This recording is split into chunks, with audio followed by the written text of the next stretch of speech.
잘했습니다. 오늘 우리가 함께 읽은 요한복음의 본문은 예수님이 베데스다 연못에 가셔서 38년 된 병자를 고쳐주신 사건입니다. 그 시대 사람들의 평균적인 수명이 40세에서 45세였다고 합니다.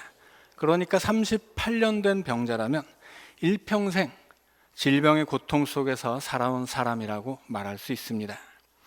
예수님이 아니었다면 그 병자는 아마 죽을 때까지 베데스다 연못 가에서 질병에 시달리다 인생을 마쳤을 불쌍한 사람입니다.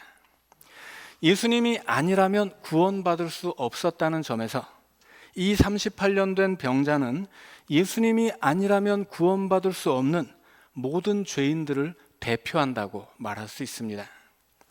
그렇다면 38년 된 병자를 위해서 예수님이 찾아가셨던 베데스다 연못에도 특별한 의미가 있겠습니다. 그 연못은 예수님이 구원을 위해 찾아오신 죄인들의 세상이었습니다. 그래서 예수님이 베데스다 연못에 오셔서 38년 된 병자를 고치신 사건은 예수님이 세상에 오셔서 죄인들을 구원하는 사건을 보여주는 하나의 사례입니다. 그런데 베데스다라는 말에서 벳, 이것은 집이라는 뜻입니다. 헤스다는 자비라는 뜻입니다. 그래서 베데스다는 자비의 집이라는 뜻을 가진 이름이었습니다. 이 연못이 자비의 집이라는 이름을 가지게 된 이유는 그 연못에 내려오는 하나의 전설 때문이었습니다. 오늘 본문 3절과 4절에 큰 괄호를 쳐서 구별된 부분이 그 전설의 내용입니다. 천사가 가끔 그 연못에 내려오면 물이 움직이게 되는데 그때 제일 먼저 연못에 들어간 사람은 무슨 병에 걸렸든 낫는다라는 전설입니다. 말하자면 천사의 자비가 기적을 일으켜서 제일 먼저 연못에 들어온 사람 한 명만큼은 어떤 병에 걸렸든 낫게 한다는 것입니다. 그래서 천사의 자비와 기적을 바랐던 수많은 병자, 맹인, 다리 저는 사람, 또 혈기 마른 사람들이 베데스다 연못 주변에 모여들었고 거기 행각 5이 있었는데 꽉 채웠다고 합니다. 베데스다는 예루살렘 성전 북쪽에 양문 앞에 있는 연못이었습니다. 그리고 그 양문 옆으로는 성전의 벽을 따라서 길이 있었는데 그 길에 기둥을 세우고 지붕을 얹은 것이 행각입니다. 베데스다의 자비와 기적을 바라고 찾아온 수많은 병자들이 원래는 통로로 만들어졌던 그 행각을 차지하고 거기서 연못의 물이 움직이기만을 기다리며 살고 있었다는 뜻입니다. 그런데 성서시대 유대인들은 질병을 의학적으로 판단하지 않고 신앙적으로 판단했다고 늘 말씀드렸습니다. 그 시대 사람들은 질병에 걸리거나 장애를 가진 사람이 있으면 그들이 죄의 대가로 신의 저주를 받았다 여긴 것입니다. 그래서 병자나 장애인들은 불쌍하게 여겨지기보다 부정하게 여겨지고 격리되어서 소외된 삶을 살아야만 했습니다. 베데스다 연못 주변은 그렇게 사회에서 부정하게 여겨지고 격리되고 소외되어 살아가는 불쌍한 사람들의 세상이었습니다. 아마 그래서 천사의 자비와 기적이 필요했을 것이고 근거 없는 전설이라도 붙잡고서 어떤 사람은 그 연못가에서 38년을 버텨온 것입니다. 그러나 안타깝게도 자비의 집이라는 이름을 가진 연못가에 자비라고는 조금도 없었습니다. 오히려 그 연못 주변은 무자비한 곳입니다. 물이 움직일 때 처음으로 물에 들어간 단 한 사람만 고침받을 수 있었기 때문입니다. 그 연못 주변에는 병든 사람, 앞 못 보는 사람, 다리 저른 사람, 혈기 마른 사람들이 있었다고 합니다. 여기서 혈기 마른 사람은 몸 어딘가가 마비되어 있는 환자입니다. 다들 아프고 힘든 사람들이니까 서로의 아픔을 이야기하면서 서로의 위로와 힘이 될 수도 있었을 것인데 물이 한번 움직이기만 하면 그곳은 아수라장이 될 것입니다. 조금 전까지 등을 기대고 있던 사람, 나와 함께 아픔을 견디고 있던 친구라 할지라도 물이 움직이기만 하면 밀치고 뛰어나가야 하기 때문입니다. 나이가 몇 살이든 얼마나 아프든 얼마나 오래 기다려왔든 나와 친하든 안 친하든 물이 움직이는 순간 거기 있는 모든 사람들은 다 경쟁자일 뿐입니다. 어제까지 친구였던 사람도 물이 움직였을 때는 내 앞으로 달려나간다면 그때부터는 나의 적이 되는 것입니다. 물이 움직이기만 하면 앞에 누워있는 사람을 밟고서라도 앞으로 달려나가야만 합니다. 남을 밀든 혹은 다리를 걸든 중요한 것은 내가 제일 먼저 1등으로 그 연못에 들어가야 한다는 사실입니다. 한마디로 이 자비의 집은 무자비한 곳입니다. 애초에 자비라는 것은 일방적으로 베풀어지는 은혜인데 이 베데스다의 자비는 1등이 되어 쟁취하는 것이었습니다. 자비를 쟁취해야 한다면 그것은 이미 자비가 아니라는 말씀입니다. 그래서 1등은 그래도 1등은 무슨 병이든 나을 수 있는 기적이 있으니까 뭐 나름 좋은 장점도 있다고 말할 수 있겠습니까? 그렇지 않습니다. 자비의 집에는 자비도 없지만 기적도 없습니다. 1등만이 병에서 나을 수 있는데 수많은 병자들 중에서 누가 1등을 할 수 있겠습니까? 제일 안 아픈 사람입니다.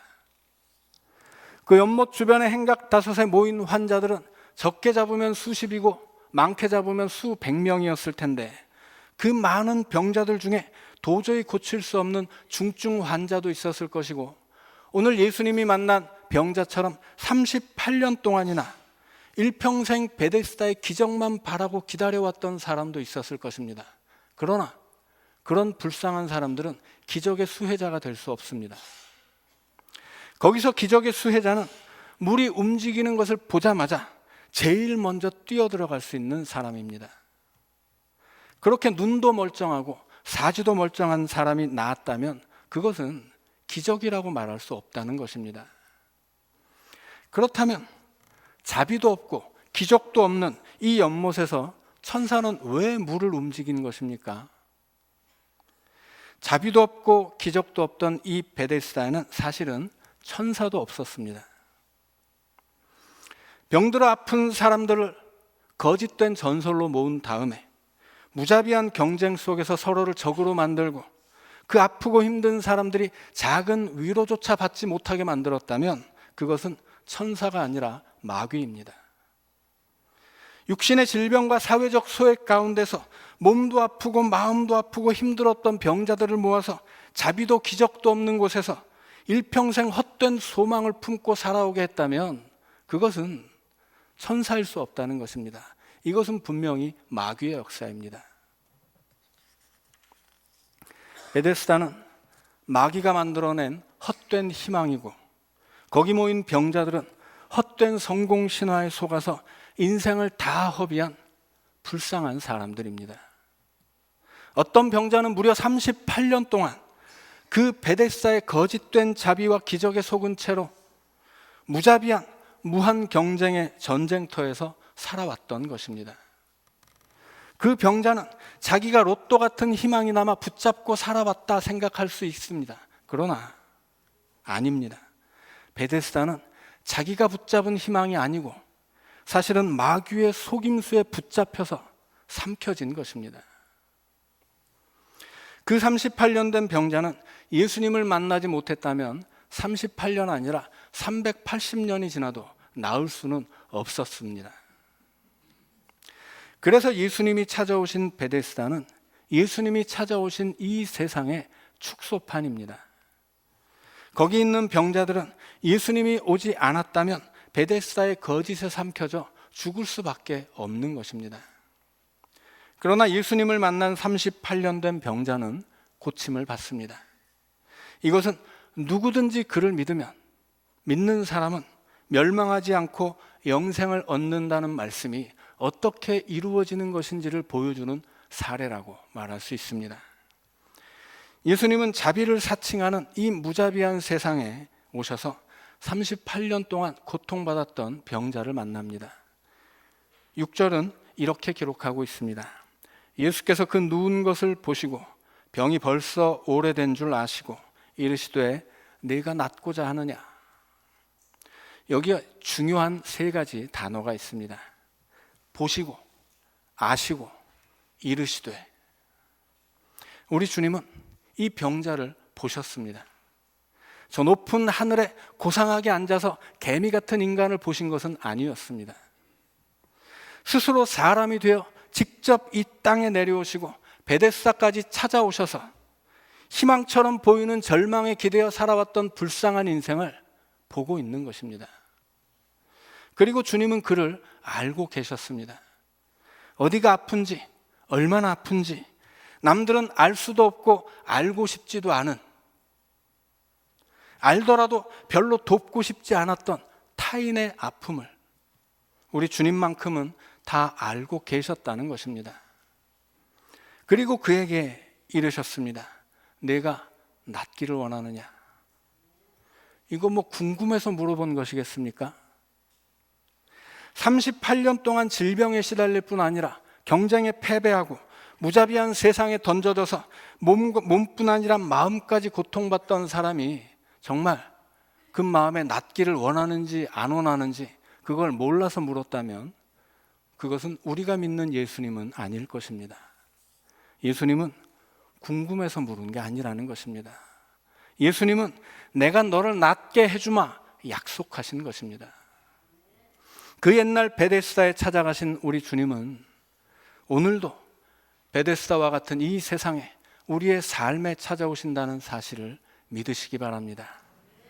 우리가 사는 세상이야말로 무자비한 무한 경쟁 사회이고 거짓된 성공 신화에 사로잡힌 사람들이 380년이 지나도 이룰 수 없는 헛된 소망을 붙잡은 채 살아가고 있습니다. 정확히 말한다면 살아가는 게 아니라 죽어가는 것입니다. 요한복음 3장 16절의 말씀처럼 예수님을 만나 영생을 얻지 못한다면 결국 멸망을 향해 살아가는 인생들이기 때문입니다. 그런데 예수님의 자비로운 질문 앞에 38년 된 병자의 대답이 가관이었습니다. 주여, 물이 움직일 때 나를 못에 넣어주는 사람이 없어 내가 가는 동안에 다른 사람이 먼저 내려가나이다. 이 사람이 생각하는 자기 인생의 문제는 두 가지였습니다. 첫째는 물이 움직일 때 자신을 못에 넣어주는 사람이 없었다는 것입니다. 쉽게 말하면 자기 인생의 가장 큰 문제가 남 탓입니다. 나를 도와줄 어떤 사람을 찾지만 아무도 도와주지 않으니 그는 남을 원망하게 되었습니다. 38년 동안 쌓여왔다면 그 원망이 얼마나 크고 깊은 것이었겠습니까? 자기를 돕지 않는 이웃과 세상을 미워하고 저주하며 살아왔을 것입니다. 자신의 절망을 남 탓으로 돌리고 미움과 원망으로 가득한 삶을 살았다면 아마 이 병자는 몸보다 마음이 훨씬 더 병들어 있었을 것입니다. 그러나 분명히 이 병자 역시 남을 돕지는 않았을 것입니다. 내가 아픈데 남을 먼저 돕기가 쉽지 않을 것이고 병자가 병자를 돕더라도 그게 무슨 도움이 되었겠습니까? 이 병자는 베데스다의 거짓에 속았을 뿐 아니라 누군가 사람을 의지하려다 또 누군가 사람을 미워하고 원망하며 몸의 고통에 마음의 고통까지 더하여 38년이라는 그 긴 세월을 살아왔던 것입니다. 이 병자에게 두 번째 자기 인생의 큰 문제라고 생각했던 것은 자기가 달려가는 동안에 남이 나를 앞서서 물에 들어가 버린다는 사실이었습니다. 쉽게 말하면 내 능력의 부족입니다. 38년 동안 이 연못 앞에서 내가 1등이 되고 싶다고 했던 그의 소망은 흐르는 세월과 함께 더 간절해지고 더 깊어졌을 것입니다. 그러나 아무리 바라고 원해도 이룰 수는 없습니다. 애초에 그 소망 자체가 마귀의 속임수였지만 이 병자는 자신의 모자란 능력 때문에 베데스다의 전설이 진실인지 거짓인지 그것을 판단할 기회조차 얻지 못했던 것입니다. 간절한 소망과 부족한 능력의 간격, 그 사이에 채워지는 것이 바로 절망입니다. 그리고 절망 역시 세월과 함께 더 깊어졌을 것입니다.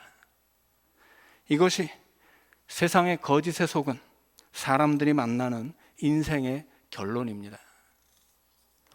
예수 그리스도를 만나지 못한 사람들은 무자비한 세상의 거짓에 속아서 나를 도와줄 것을 찾지만 결과적으로 배신당하고 자신의 능력을 키우려고 하지만 언제나 부족할 뿐입니다. 그래서 세상의 사람들이 생각하는 내 인생의 문제는 내게 많은 돈이 없다는 것이고, 내게 좋은 직장이 없다는 것이고, 좋은 학벌이 없다는 것이고, 나를 도와줄 좋은 친구가 없다는 것입니다. 그래서 내 능력이 충분하지 않다는 것입니다. 그리고 그 문제를 해결하는 것을 자기 인생의 목표로 삼고 그 목표를 이루기 위해 인생을 다 허비하고 있습니다. 이것이 38년 된 병자의 모습이고, 우리는 오늘의 베데스다에서 수많은 38년 된 병자들과 살아가고 있습니다. 하지만 어쩌면 우리 자신도 38년 된 병자들의 모습을 가지고 있을지도 모르겠습니다. 그런데 왜 굳이 38년일까요? 예를 들어 예수님을 따르던 수많은 제자가 있었지만 복음서가 굳이 12제자를 언급하는 것은 12이라는 숫자가 이스라엘의 12지파를 상징하기 때문입니다. 그래서 복음서는 12제자의 부족한 모습을 통해서 예수님 시대 이스라엘의 부족했던 모습을 보여주는 것입니다. 그리고 오늘의 제자들이 왜 부족한지, 무엇이 부족한지를 그 12제자들의 모습을 통해 알려주는 것입니다. 이처럼 성경에 나오는 숫자에는 나름의 의미와 상징이 있다는 것입니다. 그럼 이 병자의 38년에는 어떤 의미가 있겠습니까? 38년은 출애굽기에서 이스라엘이 가나안에 들어가지 못하고 광야를 헤맸던 그 40년 세월과 연관되어 있습니다. 이스라엘은 애굽에서 나온 뒤에 홍해를 건너 시내산에 도착하고 거기서 2년을 보내게 됩니다. 그 2년 동안 이스라엘은 율법을 배우고 하나님이 만들라고 명하셨던 성막을 만들었습니다. 그리고 그렇게 율법과 성막을 다 배우고 만든 다음에 가나안을 향해 출발했던 것입니다. 그래서 이스라엘은 출애굽 이후 2년 만에 가나안에 도착합니다. 그때 12지파에서 한 명씩 정탐꾼을 선발하고 가나안 땅을 정탐하게 했습니다. 12명의 정탐꾼들이 40일 동안 가나안 땅을 둘러보고 돌아왔는데 그중 10명의 보고는 절망적이었습니다. 저 가나안 땅은 정말 좋은 땅이지만 저 땅에 사는 백성들은 거인처럼 크고 강하기 때문에 우리는 그들 앞에서 메뚜기에 지나지 않는다라는 것입니다. 그때 여호수아와 갈렙이 설사 그렇더라도 우리 하나님을 의지한다면 저들은 우리의 밥이고 우리가 저 땅을 차지할 수 있다고 강조하지만 백성들은 절망적인 보고를 듣고 원망할 뿐이었습니다. 백성들은 우리가 죽을 자리를 찾아왔다고 울부짖으면서 가나안까지 인도하신 하나님을 원망합니다. 그 다음에는 모세를 끌어내리고 우리가 새로운 지도자를 세워서 다시 애굽으로 돌아가자 소리를 질러댔습니다. 그때 여호수아와 갈렙이 또다시 반대하는 이야기를 꺼내니까 이 백성들은 돌을 들어서 이 두 사람을 때려 죽이려고까지 했었습니다. 그때 하나님이 진노하셨기 때문에 모세가 그때 하나님께 기도하지 않았다면 이스라엘이 진멸될 뻔했었습니다. 결국 백성들은 그들의 불신앙과 불순종에 합당한 징계를 받게 됩니다. 그것이 민수기 14장에 이렇게 기록되어 있습니다.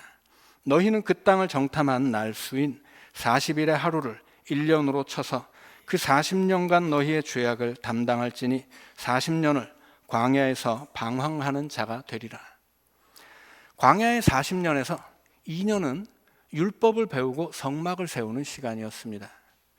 그리고 나머지 38년은 불신앙의 결과로 주어진 방황의 시간입니다.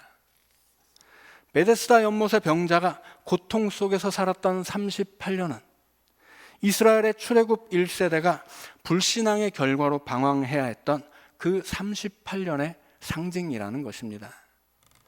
세상의 거짓된 신화에 속아서 사람을 의지하려다 절망하고 자신의 능력을 한탄하며 절망한 38년 된 병자의 모습이야말로 약속의 땅 가나안에 들어갈 수 없었던 이스라엘의 모습이고 하나님 나라에 들어갈 수 없는 오늘 죄인들의 모습입니다.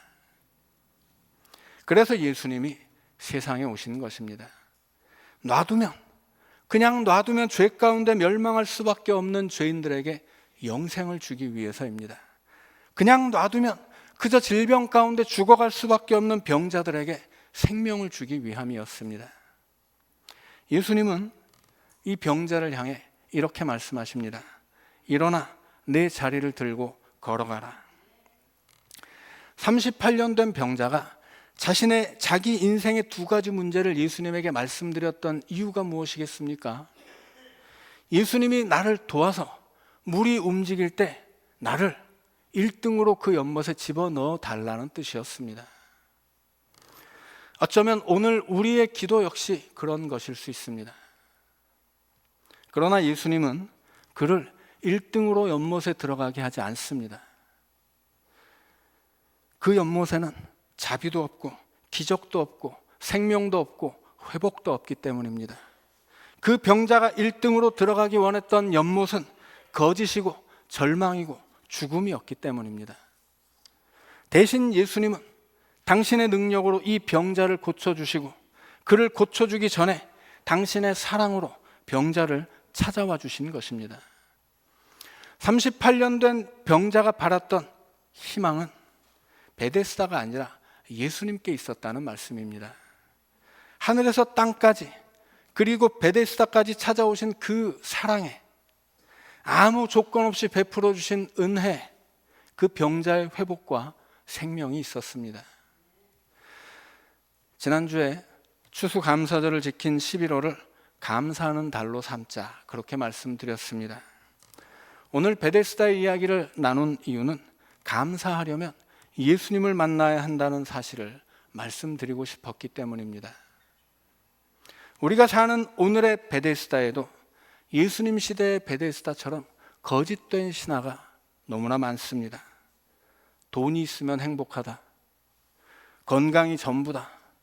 행복은 성적순이다. 좋은 학벌과 좋은 직장이 너의 좋은 미래다. 그러나 우리는 세상이라는 베데스다의 전설에 속지 말아야 합니다. 이렇게 무자비한 베데스다에서 1등이 되기 위해서 나를 도와줄 사람을 찾거나 남보다 뒤처지는 나를 자책하지 말아야 한다는 말씀입니다. 그런 삶에는 감사도 없고 행복도 없고 절망과 죽음밖에 없기 때문입니다. 누군가 자신을 도와주기 원했던 38년 된 병자에게 예수님이 오셔서 도와주셨습니다. 남보다 앞서지 못하는 자신의 능력을 한탄하던 병자에게 예수님이 오셔서 그의 능력이 되어 주셨습니다. 그 병자의 소원과 회복과 생명은 연못이 아니라 예수님께 있었다는 것입니다. 연못은 1등만을 원하고 그조차 거짓이지만 예수님은 누구든 그를 믿기만 하면 구원을 얻는 것입니다. 베데스다와 같은 이 세상에서 우리 주님을 만나는 연동의 가족들이 되시기를 원합니다.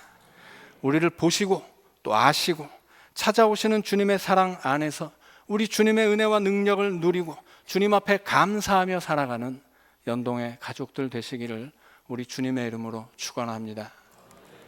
말씀을 기억하면서 침묵으로 기도하겠습니다.